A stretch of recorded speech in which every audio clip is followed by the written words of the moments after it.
Lionel Scaloni আর নেই। অল্প কিছুক্ষণ আগে মারা গেলেন লিওনেল স্ক্যালোনি।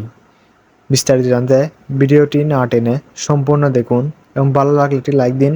এমনই নিত্য নতুন ভিডিও পেতে আমাদের চ্যানেলটি সাবস্ক্রাইব করে পাশে থাকুন। 2022 সালটি ছিল আর্জেন্টিনা সমর্থকদের জন্য স্বপ্নের মতো। এই সালে আর্জেন্টিনা দল জিতেছে তাদের তৃতীয় বিশ্বকাপ।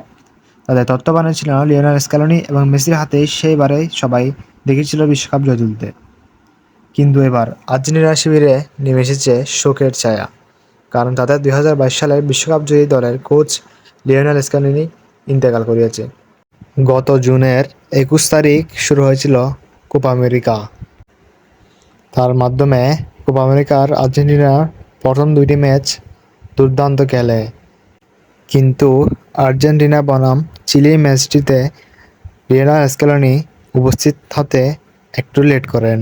তার কারণে কনমেবল তাকে এক ম্যাচের জন্য সাসপেন্ড করেন, যার কারণে আর্জেন্টিনা বনাম পেরুর সাথে খেলার সময় লিওনেল স্ক্যালোনি উপস্থিত ছিল না, যার কারণে তিনি রাগে ক্ষোভে হার্ট অ্যাটাক করে। আজ সকাল 10টা বাজে আর্জেন্টিনা বনাম পেরু ম্যাচ খেলার পরেই জানা যায় লিওনেল স্ক্যালোনি ইন্তেকাল করেছেন। এবার কি হবে আর্জেন্টিনার? আর্জেন্টিনা কি কোপা আমেরিকা দেখতে পাবে না? নতুন কোচ কে হবে আর্জেন্টিনার? এই সম্বন্ধীয় তথ্য জানতে আমাদের চ্যানেলটি সাবস্ক্রাইব করে পাশে থাকুন।